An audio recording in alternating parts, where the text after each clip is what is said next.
All right. Good afternoon, everybody. We're going to go ahead and call to order the Capital Area Tolling Authority Board of Directors meeting. Today's Monday, August 4th, 2025. And to lead us off, let's see, Director Early, would you lead us off in the pledge? Of course.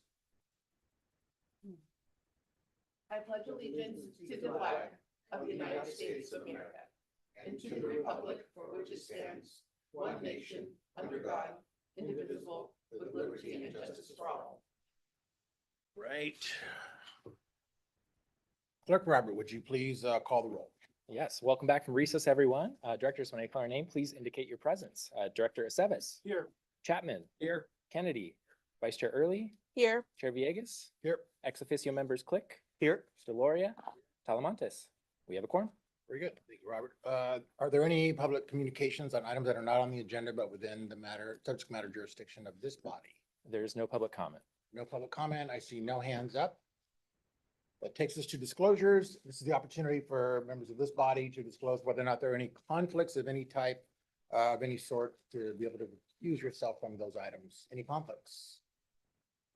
Seeing none, that then takes us to, and we have a full agenda. So, and the first 4 items are going to be on consent. We have meeting minutes of May 28th and June 11th. We have delegation of authority to the secretary and opting for a two-year audit. Those are 4 items on consent. Are there any? There's no public comment. There's no public comment. And so are there any questions or any comments by any? Early moves. All right, we have a motion to move and a second to carry. So all those in favor, please say aye. Aye. Any opposed, any abstentions? Motion carries unanimously. That takes care of consent. So now we're into our action items. We have 3 action items. The first being the final CARTA multi-year work plan from Sam from HNTV. And so Sam, take it away. Thank you. Good afternoon, directors. Yes, we have 3 action items for you today, and we're going to start with the multi-year work plan. If you recall from the last meeting, we introduced this as an informational item. And so we are back here today to ask for action for directing staff to be able to see this plan as complete and move it forward. So I'm going to talk a little bit to just remind us what it's the work plan and what its purpose is. So the roadmap is really a work breakdown of the full implementation plan that it takes to get up to revenue service for YOLO 80. It consists of several number of activities. When we came to this program, as you know, there's just a lot to be done. So we've broken it down into these 19 categories. I'm going to dive a little bit deeper into 3 of those today to really give you a preview of what will be coming before the board in the years to come, specifically targeted at opening YOLO 80. First is the milestone dashboard. So when we look at all the tasks and activities in the implementation schedule that was rolled up to a little bit of a higher level in your packet, you have milestones that we track to. All of those activities have a logic that are embedded to make sure our order of operations is right. And what you see here are the milestones that allow us to monitor that critical path and report back to the board as we carry out the plan. So you can see here as an example of what a dashboard would look like, where we can see whether or not we're hitting a scheduled date. So as things come up, as risk presents itself, as we run into the inevitable delivery challenges, this is what keeps us on target and able to retool to make sure that we're actually able to stay on schedule.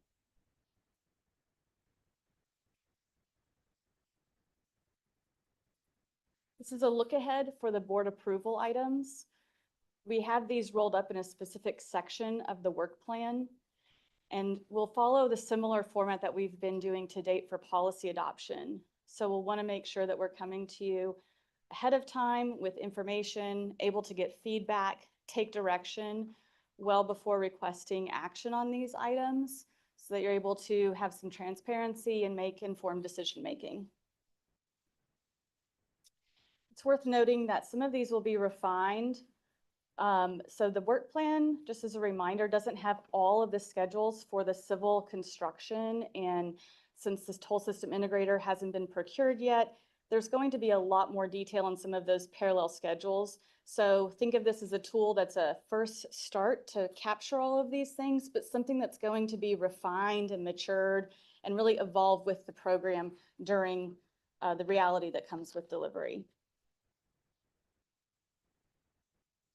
And here you see really more of a snapshot of the timeline. So you can see how where you have these divvied up and put into these parallel work streams and where they come together to achieve that go live date that you see there with the green dot.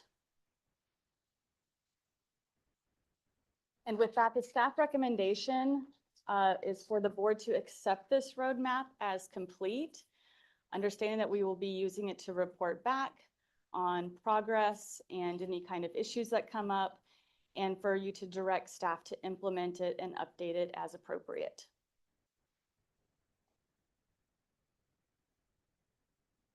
All right, very good. Thank you, Sam, for that. Are there any initial questions? I can wait after all the comment. Okay. Anybody else have any initial questions before we take public comment? Seeing none, now would be the opportunity for those who have any questions in the public to comment. There's no public comment.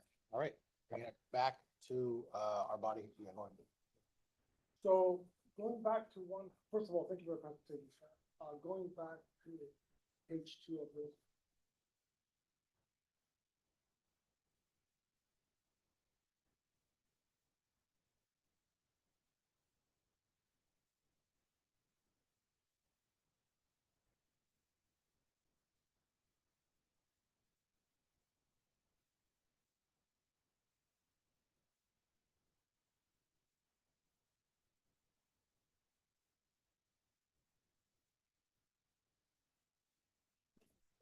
Director Aceves, can you turn on your microphone? I'm so sorry. I think. Sorry, thank you. Woody stole me. Can you hear me now, okay? Better. Sorry about that. So tying the schedule to the civil construction schedule, we're on track to complete construction November, December of 2026. It would be great if we can at least move up, if possible, the procurement of the TSI integrator, so that there could be some overlap between prior to the finalization of construction and when that integrator is on board, because there could be some work that would obviously, we would want to leverage the existing civil construction contract to do the civil portion of that. I know a lot of it is not civil, I get that, but at least a civil portion, and there could be some handoff and just, it would be a smoother process if we could do that. That's really my only comment on this. Understood. As far as so your actual, you said just to confirm that November, December is your complete date for civil construction? That is correct. Okay, As currently scheduled, things could happen, but right now that is what the schedule shows us. And I confirm with the team that we are, that's the work is progressing at that rate, and for the contract, we anticipate completing work by then. okay. And typically what happens, and what I'm assuming would happen in this case as well, is when there is a civil construction schedule that's available and when the TSI is onboarded, that being able to look at that for site turnover and things like that, we would really get into the weedy incremental details. As far as there being overlap, it is useful to be able to have a contractor available for those civil elements that may need either tweak or sometimes repair by the time that the system integrator is out there. And so we can definitely take that into account when we look at the implementation map and have those schedule inputs to refine those areas. Yeah, and we can provide that schedule now, as you know, we have that schedule, and again, the concern is, once that civil contractor is done, and they've done all their work, it's hard for us to keep them on board. They're gonna say, Yeah. what do you want me to do? Or let's stop the working days and get me paid. It's a valid concern. Exactly, that's all, thank you. Okay, thank you, Director Aceves. Chair, Yes, Chair yep. Vegas, just a follow-up. I appreciate wanting it to be earlier. I might have missed it. So right now on here, target date is 11/3/26. Are you noting something, or are you saying I would prefer it be October or August? Yeah, no, a good question. Yeah. At least the way I see it is, right now, we are, I'll back up one row above that. We're gonna go with a notice to proceed in June of 8th of 2025. By that time, do we anticipate of having the toll system integrator already on board?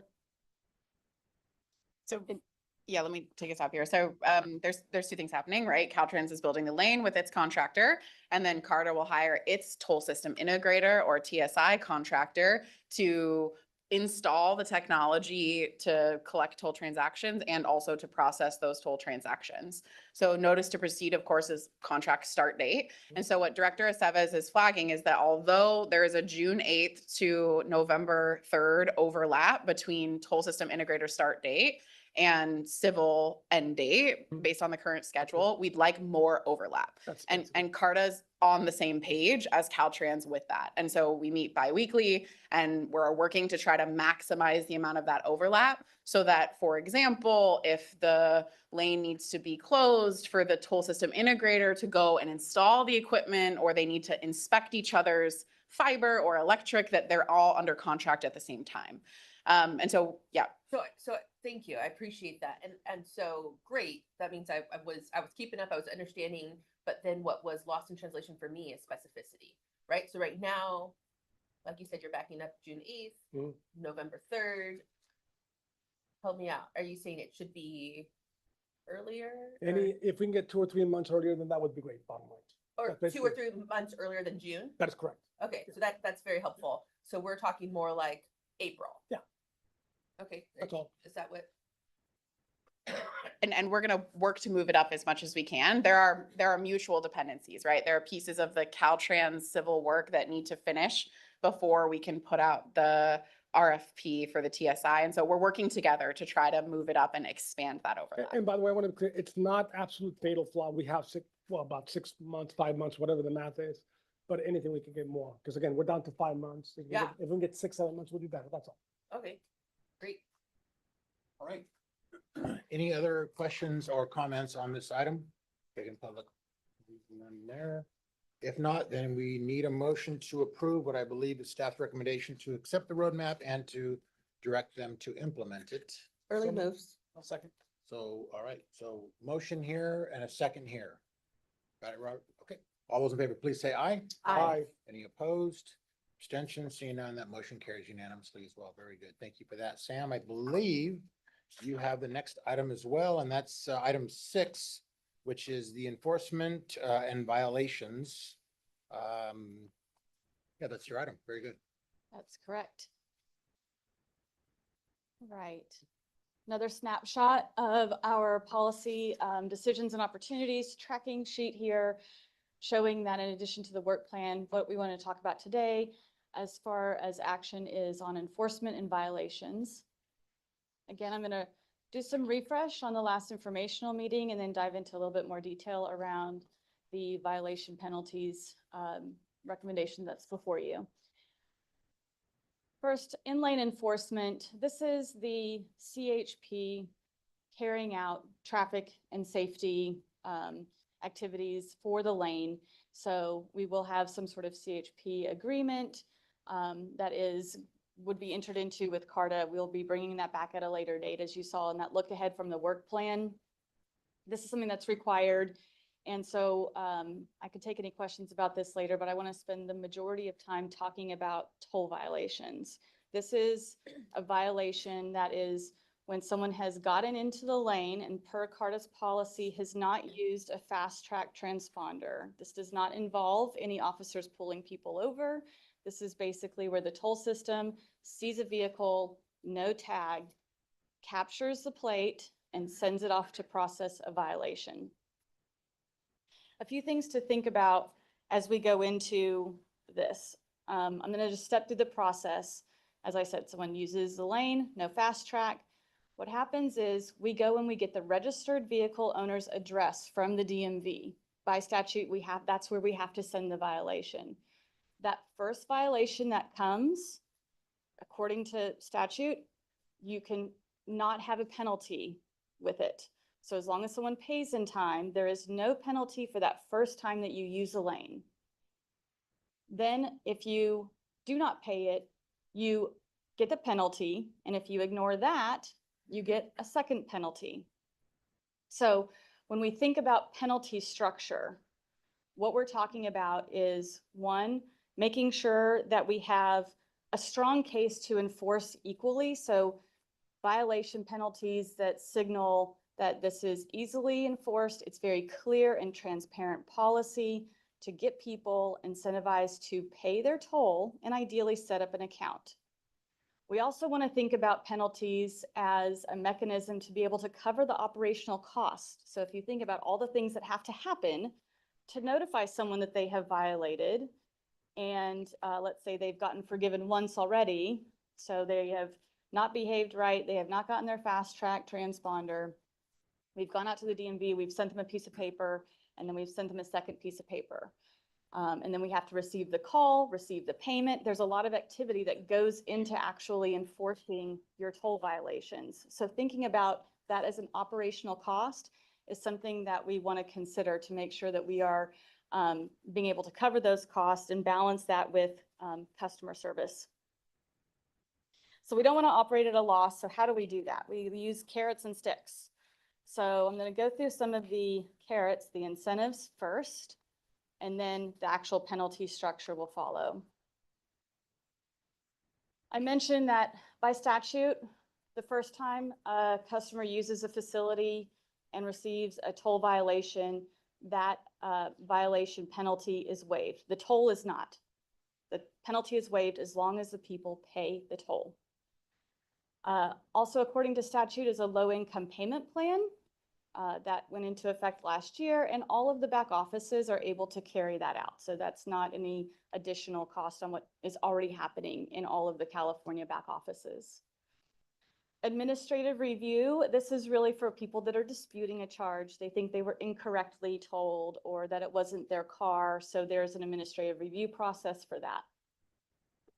The rest of these, CARTA has a lot of autonomy to offer off-ramps that really bridge that gap for customer-facing policies and business rules to help people that either didn't understand or weren't really sure how to work the system or how to get an account. We want to be able to help those people, and we do that through empowering the customer service center with business rules, operational business rules level ways to settle if someone has a lot of toll debt, for example, to settle that by being able to do penalty waivers and work out a way for them to actually pay their tolls and get out of that problem. So I just want to stress that there's a lot that can be done on the back end to incentivize people to come talk, have a healthy, good, sticky customer relationship, and be able to help them out with problems. But you get that by being able to have a really strong enforcement baseline that protects your revenue stream and covers your costs. And of course, we've talked about how, especially at the beginning of the opening of YOLO 80, with a rather new market to express lanes, of what we can do to have a lot of forgiveness programs during the ramp up period to give people a positive experience in using the lanes and also with our back office provider.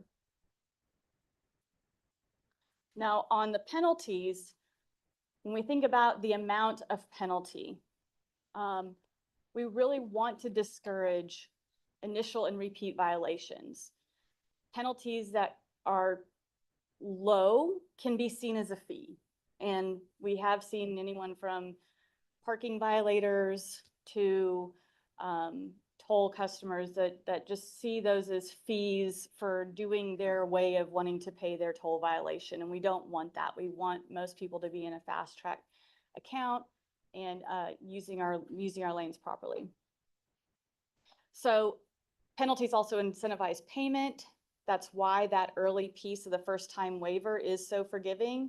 It allows us to have a conversation with that first time violator and encourage account creation. I already mentioned operational cost, not just of issuing the violations, but resolving them. And the other thing that penalties do is it really creates your financial cushion to be able to offset forgiveness programs. So the more you protect a healthy revenue stream, the more room you have to be able to do interesting things that are forgiveness and customer facing. And then lastly, as far as what we've clearly heard from the board is making sure that we align with peer agencies. And so we do have a table for you to see where this stands with the peers in comparison to our the violation schedule that we're recommending. Just a reminder, I mentioned operational business rules. I think you all recall this framework. So what you're going to see in the policy today is an approval for the actual amounts of the penalties. but then to direct staff to develop those operational business rules that allow those customer service representatives to be empowered and be able to help customers based on rules versus policies. So what you see here is a table that includes various types of facilities. The BR is for bridges, EL for express lanes, and TR for just a fully tolled facility. Moving left to right, you'll see that the first notice is that unpaid toll plus an amount. If that is ignored and not paid, the next piece of paper has the unpaid toll with another amount. Those are not additive. So the most someone would pay, let's say on SBCTA, San Bernardino, would be their toll plus $50. And that is issued for each unpaid transaction. So you can see CARTA falling within the middle ground of the peer agencies. And we've also added the regulatory maximum at the bottom for your reference.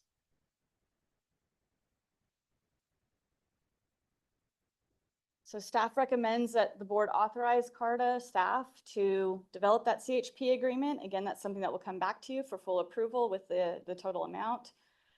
To develop a penalty waiver and reduction program that is best done in close collaboration with the back office service provider, since all of these already have their own programs, seeing what we like and what we could leverage from that. And then to actually adopt a violation toll policy with the $25 on the first notice and a total of $50 with the unpaid toll on the second notice.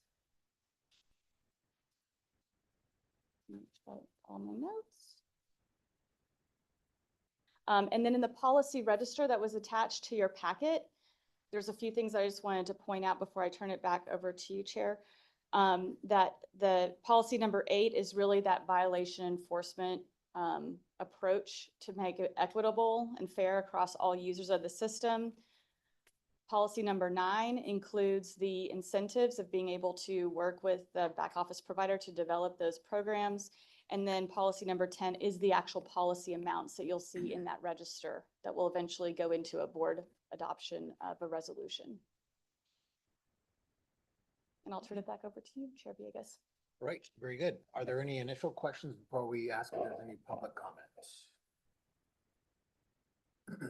I guess I have one question. In terms of the actions that this body's being asked to take today, there's a lot of unknowns in terms of kind of how, much discretion the back office will have to kind of figure out what these penalties look like and whether it's success. I guess the question is, how can we also then create some capacity to get feedback on whether or not the system that we develop to ensure that, our fees and penalties are working to the public's favor, not to continue to create another source of funding, because as time goes on, we will, my fear is we will lose track of these granular discussions around how to be really thoughtful around how the public, the fees and the penalties are being charged, how they're being collected, how we're managing it. I suspect years down the road, it's going to be baked in so well that it's going to be really hard to unravel that. And so I guess my question is, a long way of saying it, how do we ensure that there's a feedback system built in so we don't get comfortable with collecting fees and just doing what we are doing because it's generating enough revenue where no one's talking about it and it becomes part of the way the cake gets baked? Sure. The mechanism by which you would measure and look at the effectiveness of your penalty amounts would be in the form of payment rates of how many people are paying on the first versus second notice, for example. We also do financial forecasts, so typically about what your general population that's always going to be a violator may be. And agencies do revisit these based on the effectiveness, and if if they want to lower them, raise them, you could tell in that chart that all of these amounts, if you look at these and why they're different, it's because these agencies are responding to their specific nuances of meeting their objectives. And so the same structure doesn't work for everybody. And that probably took them time to dial in by being able to look at metrics and understand where their revenue's coming from of toll versus violation. And I think there's a spectrum of philosophy as far as what generates the revenue stream and what's appropriate for the different types of fiscal portfolios that these projects have. Okay, that's helpful. I just want to make sure we don't get too far down the road where we're not continuously evaluating whether or not the system is working. And I suspect an item here that we have on public engagement will probably be able to address that further. So, okay, are there any other initial questions? I'm gonna wait till public comment. Okay, so Robert, let's speak on this item. There's no public comment. Okay, none and no hands up. So that assumes we're going to go ahead and pull it back to this body here for further questions and start on my right. Through the chair, not a question, but maybe just a clarification. As part of the conversation, when this was brought before the technical advisory group, and I think you see what the staff recommendation is with the TAG's concurrence is for CARTA to sort of be in this middle sweet spot. And I think what you're saying is we don't want to end up like a bank, right? We don't want to end up where we have all of these sort of fees and structures that we rely on them for like a source of revenue, right? And what we thought as the technical advisory group and with the recommendation of 25 and 50 was really what we're trying to encourage is really good behavior and people to pay their toll. We're not looking to be at the very bottom there where we're right at that regulatory maximum and we're counting on these violations to be a source of revenue and to generate revenue. So that was never the intention. And so the recommendation at this level was to sort of just encourage good behavior more so than try to be overly punitive. And that was just some of the conversation the technical advisory group had. Very helpful. Thank you. Yep. So I have just a couple of questions. Just to make sure I'm following. So you get your first notice and you ignore it.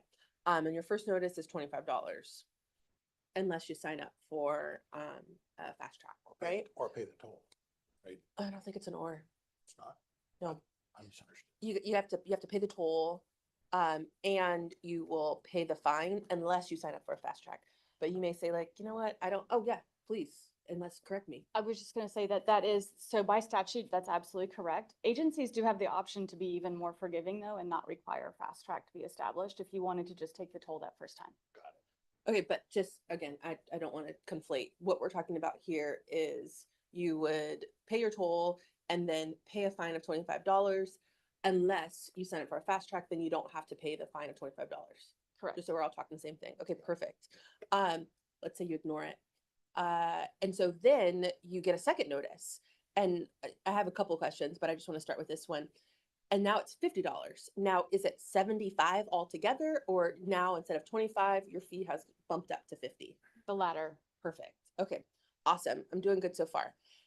And so a couple of the things So that she's planning on getting a lot of tickets, so she wants to know exactly how much. Doing the math. no, but I will tell you, as someone who spends the majority of my time in impoverished communities, this is the thing. Yeah. So now I'm curious, and we talked about this before, and would love for us to be able to talk about it publicly.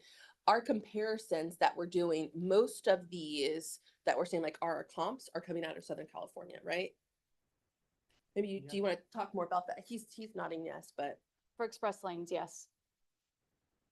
pretend like I don't know what I'm doing.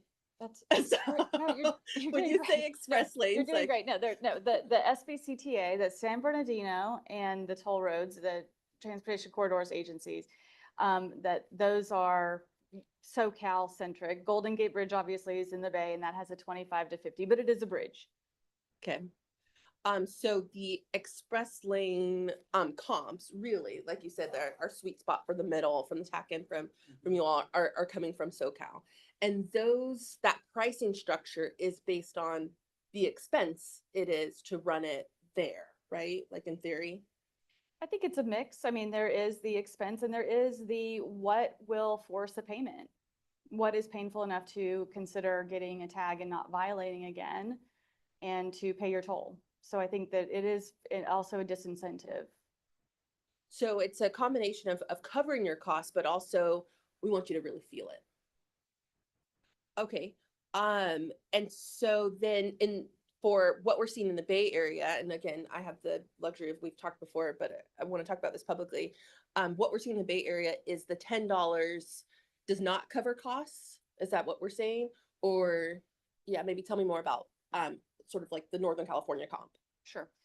I can't speak to the actual cost per transaction of violation processing. So just to keep in mind a few things. Whenever you have a back office customer service center, you have people answering phones, you have mail house sending stuff out, you have the cost of postage, you have the full system and all the contractors that are paid to go into that. So how agencies actually calculate their cost is very apples to oranges. So I don't want to speak on behalf of any of these agencies that are partners to say that whether or not that covers their actual cost. However, when we do modeling to say if we were to attribute these various costs to a specific violation, our rough back of the napkin is around $15.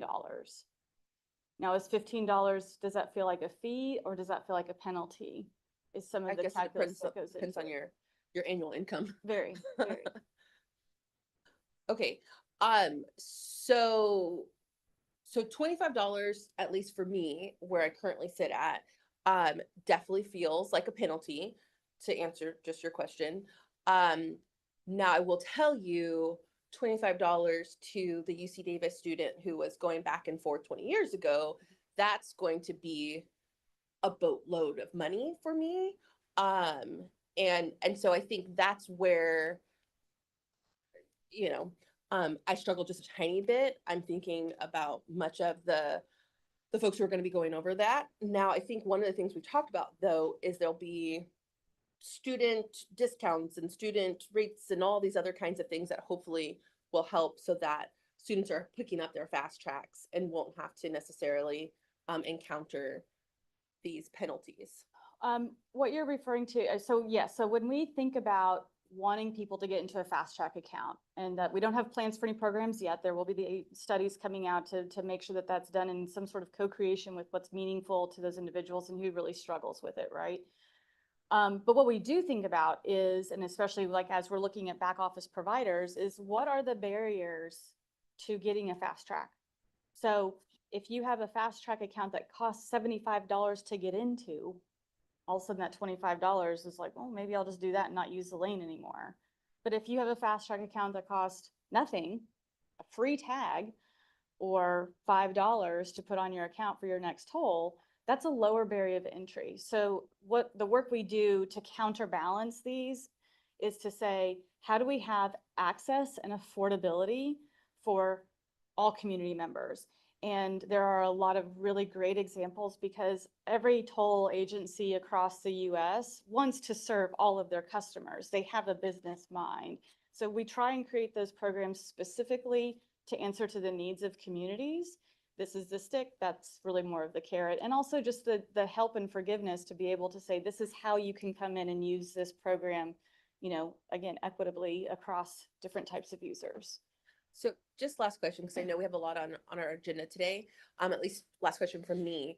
And it just can't kind of come up as we're talking. Why are we addressing tolling violation costs first rather than the cost of the toll lanes and those things first, and then sort of like backing into that from like a business perspective? The toll rates. Yeah. So the toll rates will, and I believe you're going to receive a presentation on traffic and revenue. Because those are dynamically priced, you're not going to be adopting a specific toll schedule. And so to some extent, the rates were addressed in that one formative policy of saying it's going to be based on demand. As far as the metrics within there, I believe the TNR will be able to inform us as far as what should be the least amount of toll someone pays or the most amount, or what kind of incremental increase should there be based on conditions to really price for congestion to make that congestion managed effectively.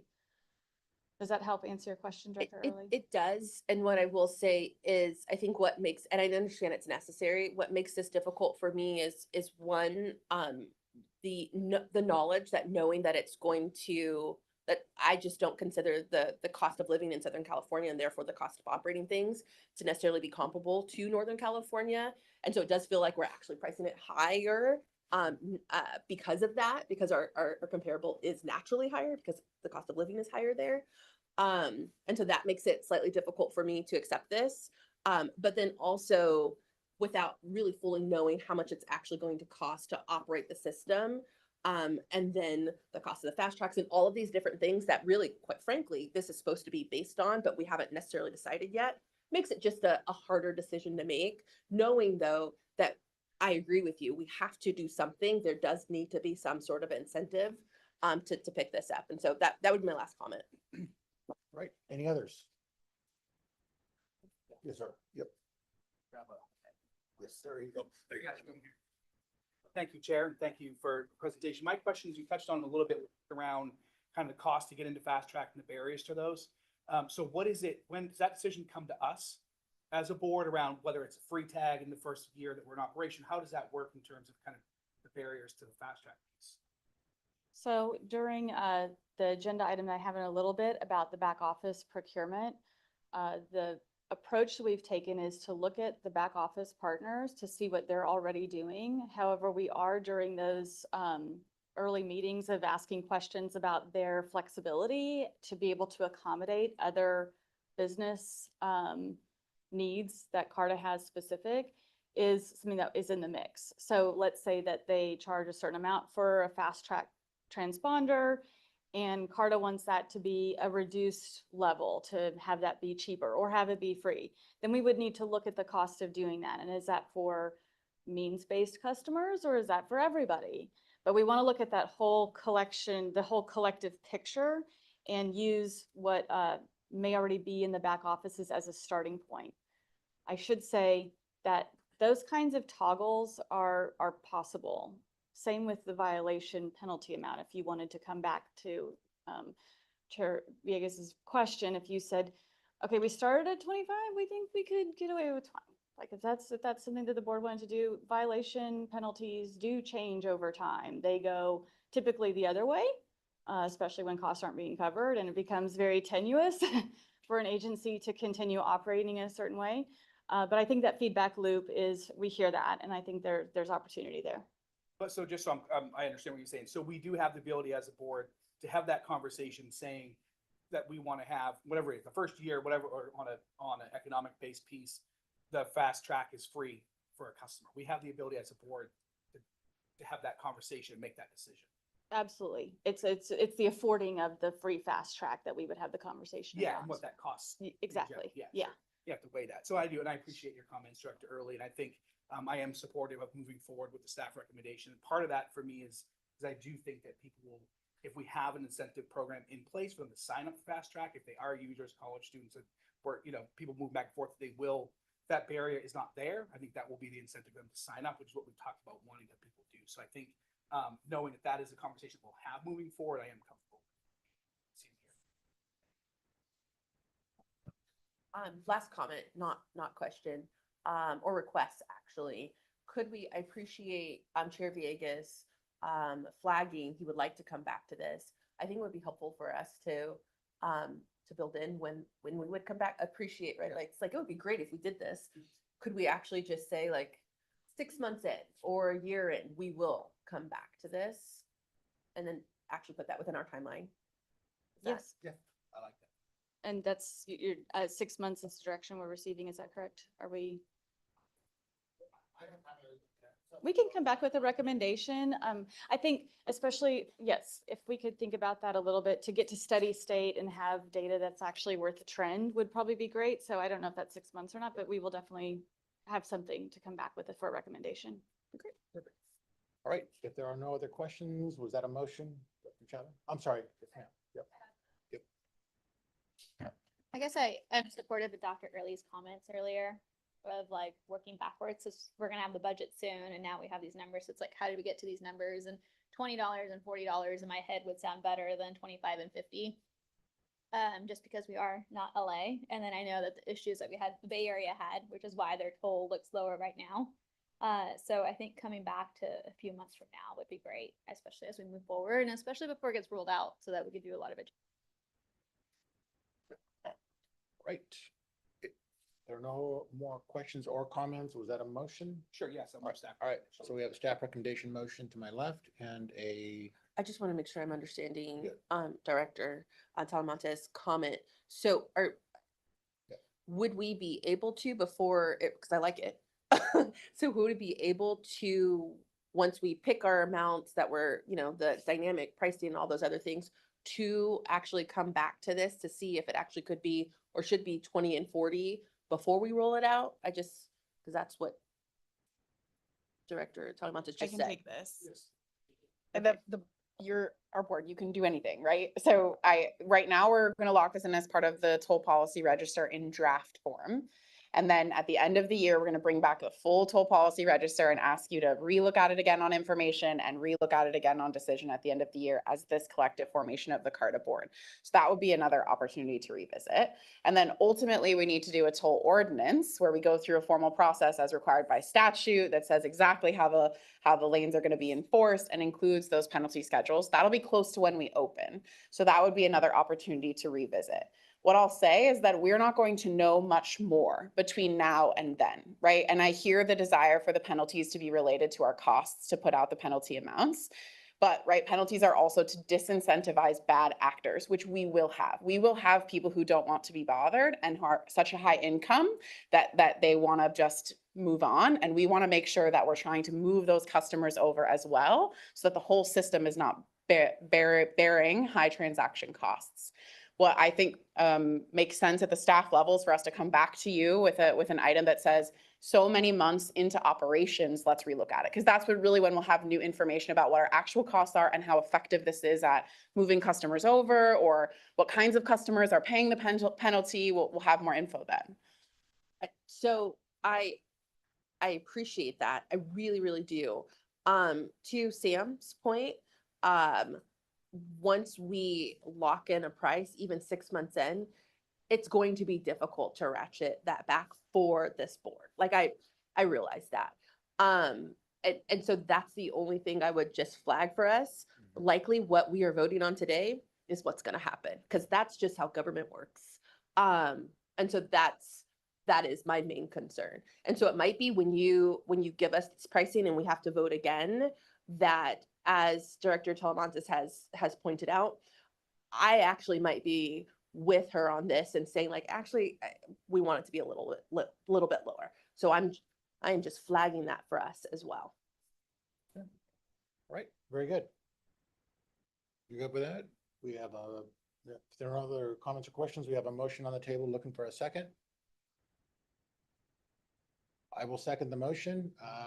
Any other questions or comments on this item? If not, all those in favor, please signify by saying aye. Aye. Anybody opposed or abstain?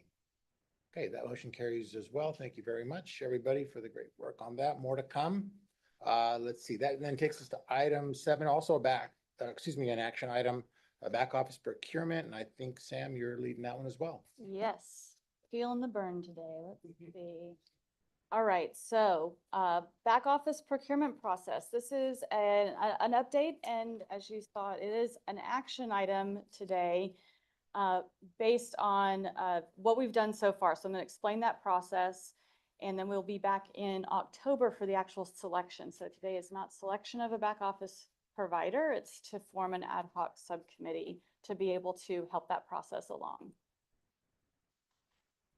This is a brief timeline. So back in February, we were directed to use an existing back office customer service center. If you recall, this was because the cost and schedule associated with going and either buying your own or building your own would be not in line with being able to deliver YOLO 80 on time.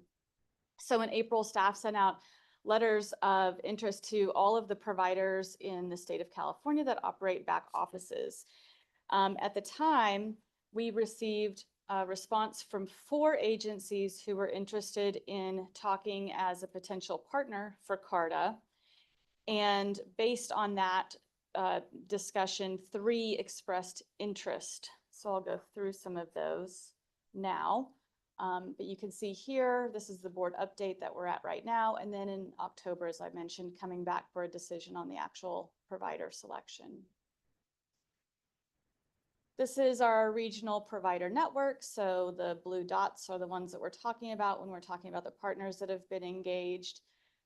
One thing that's noteworthy on this slide is that you'll see that BATA, RCSC, and that Transportation Corridors Agency, CSC, those are the two agencies that already provide services to another agency. And so I just wanted to point that out, that the rest serve themselves as their own provider. So these were the 6 that were engaged, and we had a response from the toll roads in Orange County, Metro Express Lanes in LA, San Diego's authority, SANDAG, and then the Bay Area Toll Authority as back office providers. And when we had our initial meetings with these agencies, we had a lot of questions going into understanding how they're operating, what their capacity is. And so here's some areas of the agenda that were covered in the initial meetings. How is their organization for their back office? We usually, the back office and the system, sometimes those are two people. We're combining those for the sake of ease here. So that back office system and customer service center being paired up. So how does that staffing look like? What is the structure of that organization? Also, these are really big contracts. These are providers that are, delivering and operating revenue generating systems, high risk stuff, and hiring people to answer phones. And so we wanted to understand more about where they were in their contract life cycle with those contractors. I mentioned operational flexibility. That's a really big one to understand what kind of business roles a partner would be able to carry out if CARTA had some nuance or wanted to really do something that was customer facing to meet CARTA specific objectives. How malleable is their operational system and facility to be able to do that? System communication reporting is really important, because when you think about the fact that these are all financial transactions, understanding how systems talk to each other, where data sits, how easy it is to get out, how easy it is to look in, those are all really important for being able to have some transparency into CARTA's eventual financials. We talk about risk allocation. This is clearly in any kind of contract, it's just one big risk allocation exercise. So understanding that when things go wrong, where does that risk sit? What is CARTA's position to be able to recoup that if it was due to, say, vendor performance, or if you wanted to be able to have those forgiveness programs be at the discretion of a customer service representative. And then lastly, the contract cost, really kind of what the order of magnitude is for how they have onboarded other express lane programs and where we were sitting within the expected range. After those initial meetings, we provided a nice thorough list of questions to ask the back office providers to respond to and meet with us about the functional questions, really hitting on that autonomy, how much autonomy CARTA has and flexibility, and that's all within that balance of cost. And then how their customer service center is going, like if their call wait times are good, if their first call resolution is good. So looking at some of these bullets, really understanding who has the capacity to be able to support CARTA. And that's not always just the contractor, that's also agency staff who have to be able to carry this out on CARTA's behalf operationally and oversee that contractor. Some of the policy business rules, flexibility, how much say does CARTA have in how the data flows through the system? What kind of reports already exist that are canned reports that give us transparency in, and what can really be reported back by the existing system? And then, as I mentioned, the customer service questions of what are the different ways they communicate with their customers? Is it just via email? Is it via text? Is it through account self-service on their website? And really getting a big picture of what that customer experience looks like for each of these providers. So for today's action, so that was a snapshot of where we are in the process. So we have that information, that assessment is being worked on. We want that to be both quantitative and qualitative as we work through this and do some follow-ups. To aid in that, we are making a staff recommendation for the board to take action on forming and selecting members of an ad hoc subcommittee. So as we formulate this assessment and to be as transparent as possible, to have an ad hoc subcommittee that is met with after we do the working group with the technical advisory group, and then come together with the ad hoc subcommittee, and then bring that back to the board for a decision in October. And I believe that is all I have, Chair. Thank you for that, Shem. Does the ad hoc subcommittee, was it consist of voting members or can it be anybody? We don't want more than 2 voting members. Right, okay, so no more than 2 voting members, but what's a good ad hoc number, 2, 3, is that what you're looking at? I would think 2 to 3 would be wise. I'll just remind the board that Directors Click and Deloria both sit on the technical advisory group, so they'll also be able to have that more detailed conversation prior to the October action. So I think the priority would be the elected voting and all voting members, elected non-voting members as options for the ad hoc subcommittee. Got it. Okay. All right, let's see. So are there any initial questions on that presentation before we check if there's any public comment? Seeing none, Robert? There's no public comment. No public comment. All right, so back to this body here for further discussion or questions or a motion. Do you want to be on it? I will be if nobody else does. I mean, I'm happy to do it. Yeah, I'm happy to do it. And I'm happy to do it as well. Okay. Unless there's other people that want to. All right, anybody else want to do it? Sergio, did you want to do it? I can do it. I was just with my schedule, but if there's a need, I can help out. Okay, there's 3 of us. All right, so very good. So if anybody else wants to do it, otherwise the 3 of us will do it. Sorry, that would be 3 voting members by my Oh, quick sorry, count. 3 So voting. Okay, Who's non-voting? I just. help Director me out. Talamontes would be the non-voting elected member on the board. She's already, I mean, if you're free, great. You're already on the executive director search committee. Right. I'm trying to be understanding and kind. Mix it up a little bit. I mean, I want to be respectful of people's time. Yeah, so Director Seves prefers to be on it, so I'm fine not being on it. So if it's Director Seves. How about, if Dr. he Villegas did and- qualify by saying he's very busy and if his schedule allows. Josh So is how good. about if you're not available, Right. Josh could step in. That way we've always got at least an alternate because it's going to be, scheduling is going to be tricky. I think that's a great idea. All right, very good. Great Yeah. idea. And So- then Talamantes, you're okay? Yeah, that's fine. Oh, do you I want- think it'd be on Zoom. Are they going to be on Zoom? Yes. There you go. Even better. Okay. That'll- You need a So motion. So I think staff, you need a motion on this ad hoc establishment, correct? Yes, please. Okay, early motions for Villegas and Sergio to be our main members and Talamantes to be our main members, with the alternate being Josh, Director Chapman. I'll second. All right. Okay, that is the motion. That is the second. All those in favor, please say aye. Aye. Okay, anybody's opposed? If not, that motion carries unanimously as well. Thank you very much. Good work. We're moving along. Thank All you. right, so we are on time, on schedule here. So we have 2 more items, one of which is about a 45-minute presentation. The other one's 15. We've got just about an hour left. So I think Kathleen, you and Carlos are taking up the YOLO 80 traffic and revenue study draft results. Yeah, I'm just gonna briefly hand it over to Carlos Contreras here, but the board will remember a few months ago, we had the YOLO Transportation District's consultant team, including C&M Associates with Carlos Contreras, present to you on what a traffic and revenue study is, how it works, what kinds of information it will provide to this body on how YOLO 80 is expected to operate. So they are back with some initial results, and that's what you'll have in this item. Over to you, Carlos. Thank you, Kathleen.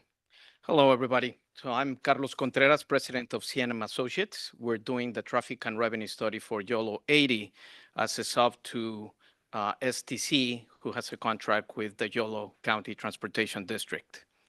So if you can go to the next slide, please. Oh, perfect. Thank you. Thank you. So you may recall we've presented this slide previously to you. The left-hand side has the toll and other managed lane revenue presentation information that was given to you in December by CARTA consultants, and basically shows how the toll operation objectives of the managed lanes are. And on the right-hand side, you have how traffic and revenue informs all these objectives to set up toll rates, toll discounts, eligibility, hours of operation, managed lane separation, pricing structure, available funds to pay for operation and maintenance, and then quantifying outcomes on how the managed lanes are meeting the objectives. Next slide, please. Oh, it's me. So used. Okay. So so this slide shows at a very high level what is involved in a traffic and revenue study. Basically, at a high level, it's supply and demand. And then we look at the observed data to calibrate that model. And then our model provides the traffic and revenue outputs. This is behind the scenes what that supply and demand looks like. So population, employment, socioeconomic forecasts, and the toll road, not toll road, the road supply in the region. And then how we calibrate using traffic counts and patterns that are observed in the region. And then we put it all in our SACSIM-based model. So basically, we're using the SACOGS model as a starting point to do this analysis. And then we have toll rates and traffic and revenue as outputs. Note that toll rates are an output. The next slide here shows how there will be a toll range for that output. At this point, we're presenting results for you at both extremes, the bookends, if you will. The low end will show lower revenues, higher vehicle throughput in the managed lanes, and that has an assumption of HOV2 plus that would go free. That is not what was included in the environmental document. The environmental document calls for HOT 3 plus. And so right there, you will see that the final traffic and revenue results will fall somewhere in between these two bookends, because the right-hand side, the higher revenues, assume that there's no discounts at all. So let me give you some caveats. As I mentioned, these are bookends, and these are gross revenue only. They do not include any consideration of operation and maintenance costs, toll collection costs, customer service, staffing, debt repayment, et cetera. These are gross numbers at a very high level. So the results themselves. The low case assumes that or has as a result that we're going to end up with about 13 million in the opening year in revenues, and that grows to 24 million by 2040. The graph shows the total trips and the annual revenue, and they grow in this time period from 2028 to 2040 relatively at the same rate. If we were to look further into the future, the toll rates and the annual revenue will increase much faster. And this is the low case scenario. The high case scenario will start not at 13, but at 26 million, so practically double on 2028, and will grow to 41 million by 2040. And here you will see that the annual revenues grow at a faster clip than the total trips. And that is because there's a possibility on managed lanes to have higher toll rates as congestion increases in the future, even though the trips remain roughly stable, but toll rates grow much faster. So this is the revenue waterfall. As I mentioned, this is just a reminder. What we're providing to you today is the gross revenues at the top and does not consider any of the other buckets that will pay for necessary and optional expenses. Now, I've talked about revenues and results. Now, what does the users get in return for their the tolls that they're paying? So this slide shows the comparison between the no build and I'm sorry, the. Carlos, can you hang on one Yes, second? go ahead. What, the question? Clarifying question, the revenue, and maybe I missed it, but is this based on what we just talked about, the $20, the $50? No, No. Okay. This is, no, this is what, so these are toll rates that are based on congestion and what you need to charge to keep the managed lanes flowing. got it, okay. Thank you. Yes. So these are the time improvements that users will see compared to the no build case. So you will see if, and these are comparing them against the 2022 observed traffic. So if you were not to build the managed lanes, in 2027, you would see a 3-minute decline in, or an additional 3 minutes that people would need to take to travel the distance. And by 2040, that would become 7 minutes compared to 2022. So it would get more congested. You will take longer to travel. But if you do build the project as we're planning, the general purpose lanes will see an improvement compared to 2022 of 6 minutes by 2027 and 4 minutes by 2040. And the managed lanes would see a greater improvement because you would have free flow. So that would mean 8 minutes compared to 2022. And if you take anything from this slide is that everybody benefits. So not only the managed lanes users, but also the general purpose lane users are gonna benefit from this project. So even if you choose not to pay the toll, you're gonna see a benefit as a user. The second benefit slide shows the speed comparison. So as you can see, if there was a no build, you would see speeds of 27 minutes in 2027 and 33 minutes in 2040. But by building the project, you were seeing in the general purpose lanes that instead of traveling at 27 miles per hour, you're seeing 46 miles per hour, so greater speed in the general purpose lanes. In the managed lanes, that goes up to around 60 miles per hour, both in 2027 and 2040, because you're increasing toll rates so that in 2040, you're still maintaining the same speeds that we want to see. Final slide about benefits, this is reliability. And these slides are based, the gray area that you see basically show the different speeds that are observed between Richards Boulevard and Enterprise Boulevard, so the length of the project. So in a bad day, you would see that on the eastbound direction in Mays Boulevard, you have speeds of 10 miles per hour. Pretty bad. In a good day or a good time of the day, you would see that those speeds are 50 miles per hour.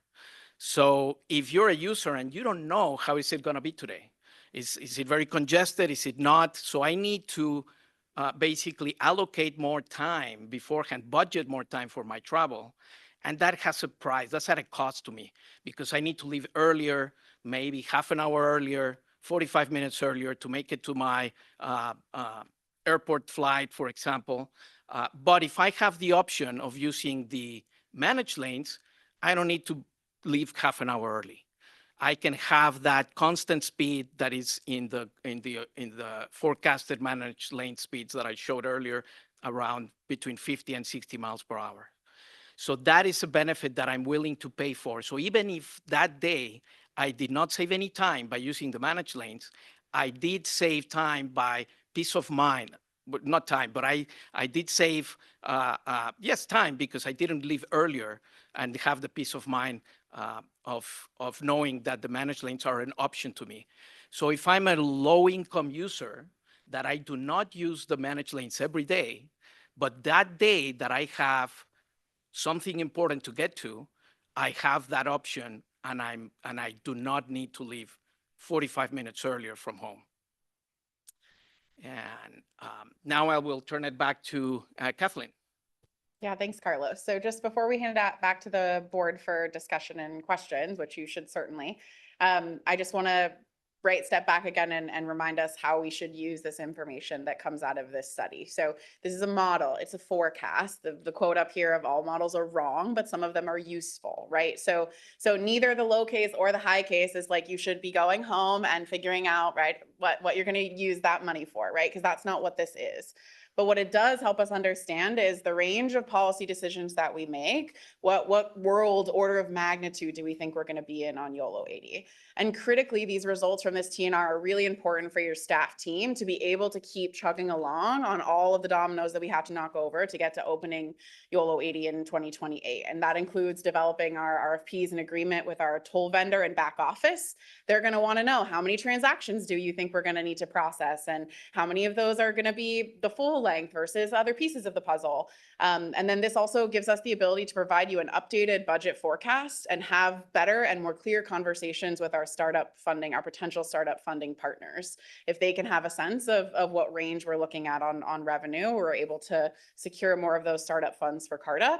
And then I know the revenue will be a big part of the conversation, and it should be, but I just want to point you all that we're going to be coming back in September and October to talk explicitly about that revenue waterfall that Carlos showed you, which is sort of very general at the moment, required expenses and optional expenses. So staff will be back to walk you through what are some of those required expenses and what are some of those optional expenses, and what do we think is a good way for us to start to slot those things in. And you all can ultimately adopt a policy on how you want to revisit excess revenue when it's there. And with that, happy to hand it back to you, Chair Villegas. All right, very good. Thank you, Kathleen. Thank you so much, Carlos. Are there any initial questions before we take any public comments? Matt, you want to jump in? Just first of all, no attribution on the quote. So Yeah. just quickly, and Carlos, you said it, great presentation. Could you go back 2 slides for me? 2 slides, yes. 2 slides, go back twice. Okay, one more, my bad. So I just want to point something out that Carlos said, but you don't see this information a lot. You might not see this at a lot of future board meetings. So I just want to punch up what he's already said. And it's that managed lane savings of 8 minutes. And you might ask yourself, well, geez, who's going to pay all this money for those 8 minutes, right? It doesn't, that's not a whole lot of time, right? It's just 8 minutes. It's, and as as it degrades over the no build, okay, so it's a net of 15 minutes in 2040, right? Even the planner can do -7 and 8, but go forward 2 slides. I just want to point something out. One more, please. This is really what they're paying for. It's the reliability. It's the travel time savings, but it's also that trip planning time. Again, Carlos mentioned it. It's that person sitting in the shower and they just do not know what that corridor is going to be like. So they leave 30 minutes early. So really what they're buying is not just the 8 minutes. It's also all of that pre-planning time that they don't have to. And I just say that to say this is the big value proposition of the corridor. And so later at some point when you see actual toll rates and you think, how does that square with just saving 8 minutes? It's a lot more than that. It's all of this trip reliability as well. And that's why you'll find once we get into operations, there will be times people pay a toll and they don't receive that much travel time savings, or they might actually experience a worse trip in certain rare conditions, but they'll pay for that anyway. So just wanted to point that out. What you're seeing and what that gross revenue that Carlos showed you earlier is for the travel time and all the travel reliability. That's all I wanted to point out, Carlos. Thank you. Well said. I can see your pitch to turn that into a T-shirt that we're all going to be required to wear. That's as part of the marketing. that's the graph. Yeah, right. Well said. Okay. Yes, exactly. Take them out on a Saturday night. All right. So any other comments or questions before we take any public comments? Okay, Robert, how we doing? There's no public comment. Nope, we have one. Okay, Oh. come on up. Just kidding. Bernstein. I didn't bother putting in my card. Thank you. Thank you, Mr. Chair. Autumn Bernstein, Executive Director, YOLO Transportation District. I just wanted to I'll highlight one thing on one of these slides, if I may. Let's see if I can get this to work. Oh, that's interesting.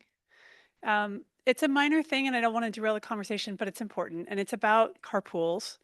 You'll notice that the bookend slide, I'm sorry, I will get there.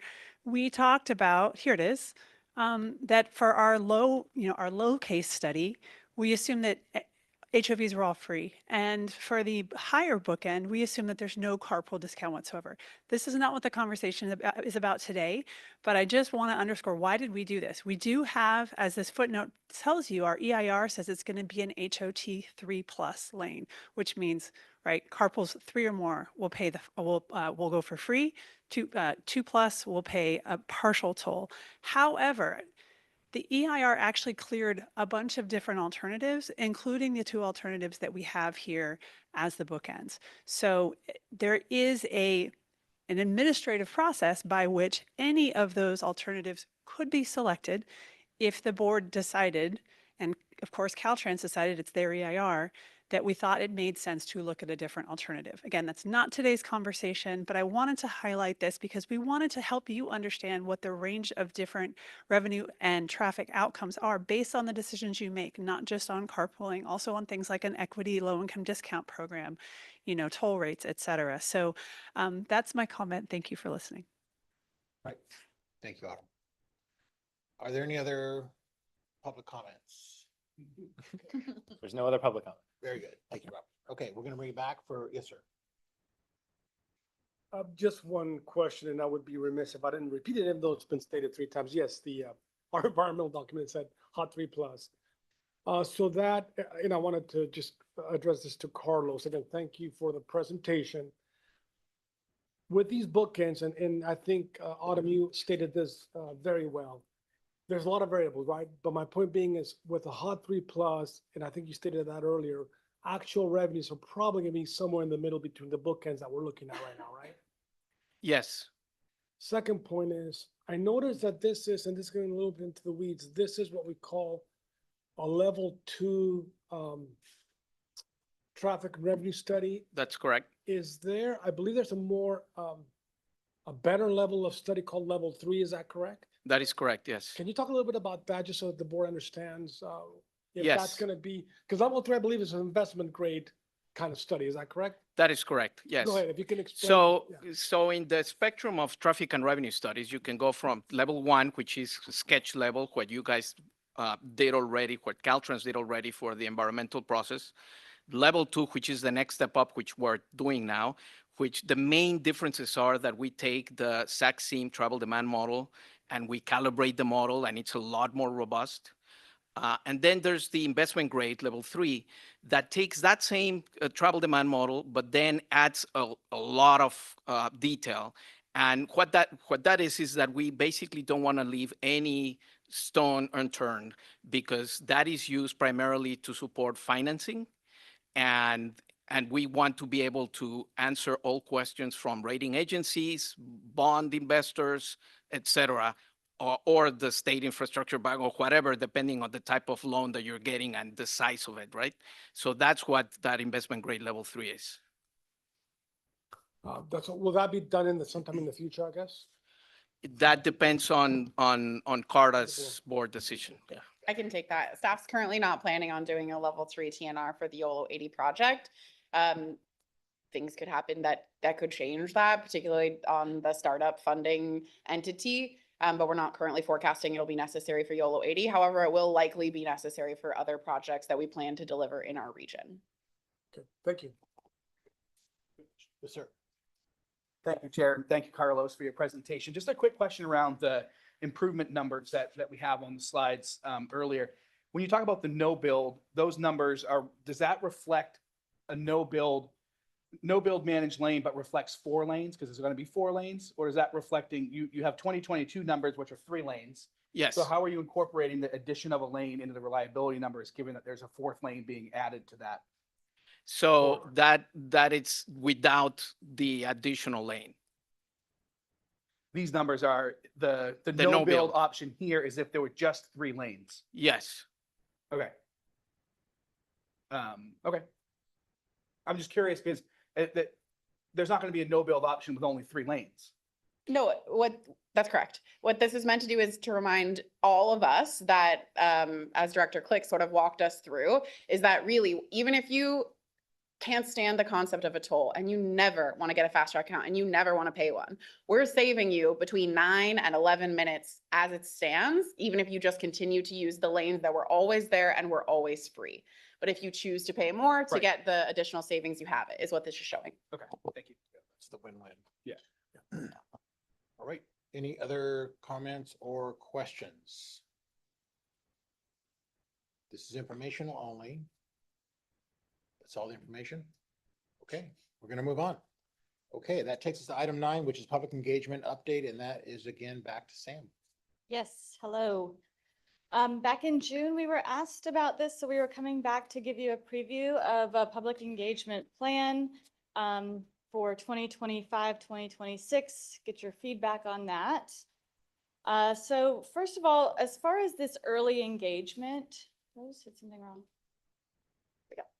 Okay, early engagement. So we're not doing the blitz on the marketing campaign for people to get their fast track. This is really just starting to socialize the idea. So being able to educate local leaders, usually I think at kind of concentric circles of the individuals who may get asked about this by their constituents. This is also an opportunity to have early customer engagement. So as you go into construction and people may see stuff out there and are wondering how's this going to work, or maybe when Solano 80 opens and they're like, are you going to do the same thing? To really go ahead and package and be thoughtful about our messaging and kind of a toolbox of information that we can have to reduce misinformation about future projects and really start kind of creating the center of knowledge around express lanes in the capital area. So we have kind of a three-pronged approach. The first is an Express Lanes 101 roadshow that is targeted towards local leaders, really being able to just speak from the customer, from the user experience. So this is not technical. It's really just, this is what an express lane is. This is how it works. If you have fast track, great, you'll be able to use the lane. And messaging development, which takes a few different forms. So if you can think of one being a fact sheet, that's really just a basics. We usually do an FAQ. We always get the same kind of 5 to 7 questions on express lanes. So being able to package answers around those. And then also being able to message where people go for their information. So being able to push people to the website and have contact information, as I said, to establish that center of knowledge to make sure we're getting information channels established in this process. And then lastly, the local leader engagement. This last one, beyond the Express Lanes 101 Roadshow, is something that we're queuing up for later that kind of gets to those larger outer concentric circles of stakeholders. So in this early one, the audience would be local boards, governments, community groups. This is something that we would identify individuals to go to speak with and take the express lanes on the road and be able to answer questions in real time. And then, as I said, leave behind that kind of collateral material like fact sheets and FAQs that people can reach for should they get questions. Messaging development, this is very basic. This is where we really try to keep it at a high level. It includes things about the express lanes and CARTA projects, as well as where we are at with policy. A tangential effort for this would be making sure that the website that's currently up stays maintained and that these materials that we're producing live there as well. And then that last one I noted was the elected officials and really more of the regional leadership coming in later in 2026. So this is arming people with basically education on express lanes and how to use them. Here's a snapshot of the engagement timeline. As I mentioned, we're already working on putting together the messaging piece. We think that will be really important, especially to be able to have an online presence and allow people to look us up and, you know, self-serve as far as where we're at with policy on the current CARTA website. The Express Lanes 101 Roadshow, we've identified some individuals there. And then, as I mentioned, probably closer to the Q2, Q3 of 2026 of getting to the more regional level. And I say that with the idea that having been through kind of the public communications and marketing process for these things, we really want to be mindful of what's most impactful and how soon. So making sure that we're timing and being really deliberate with engagement and making sure that it's relevant and useful is not only cost efficient, but it makes sure that we are really keeping our message consistent. And that is all I have for this informational item. Happy to take any questions or receive any feedback. All right, thank you, Sam. Are there any initial questions? Yes, sir. Thanks, Sam. Thinking of the phone calls I got this morning asking how the constituents' gas tax were being spent in El Dorado County. And so I think, in talking a lot about hitting the sweet spot on the toll price and the fee for violations, I think it would be helpful to show in this public engagement information about how fungible the revenue actually is and what it's going to actually be spent on, so that we can maybe get ahead of that kind of common gas tax question.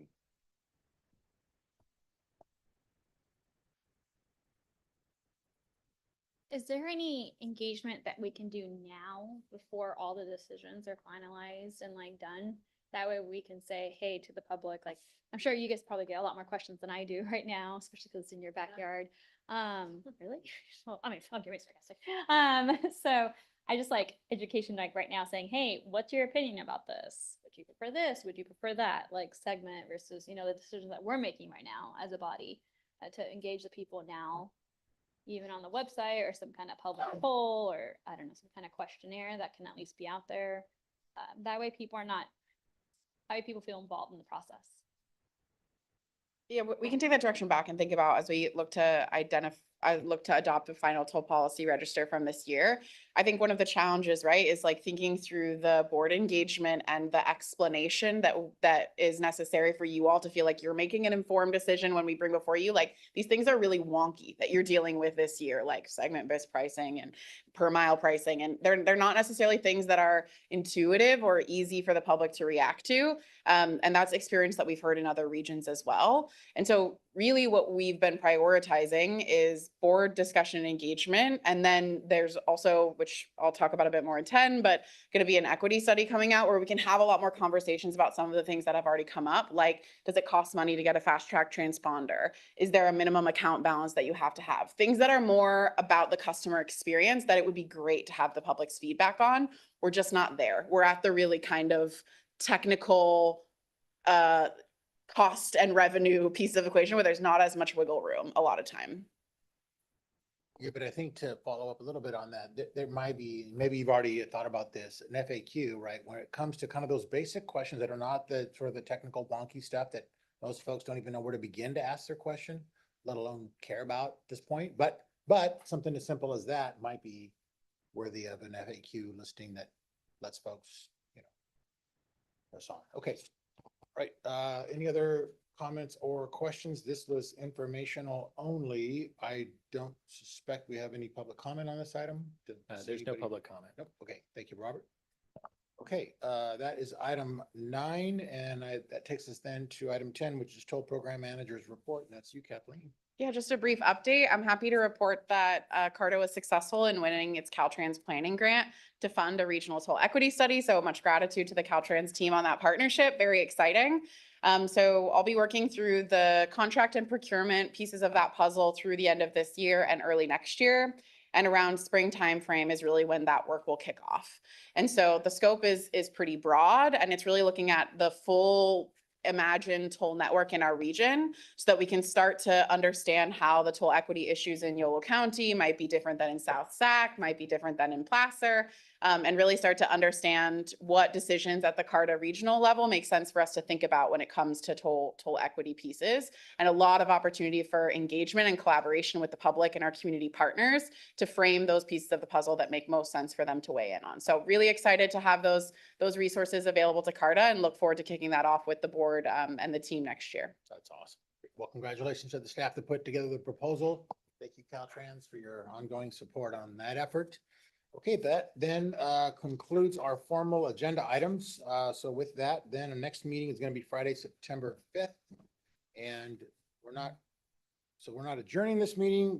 I was given a note to read that says, please note for the record, we will not be adjourning this meeting. This meeting is being continued to Friday, September 5th at 10 a.m. here at the SACOG boardroom. Perfect. Sounds good. Sound good? All right. Otherwise, we're not adjourned. I'm making that very clear. We're not adjourning. We're all We're staying. continuing. We'll Yes.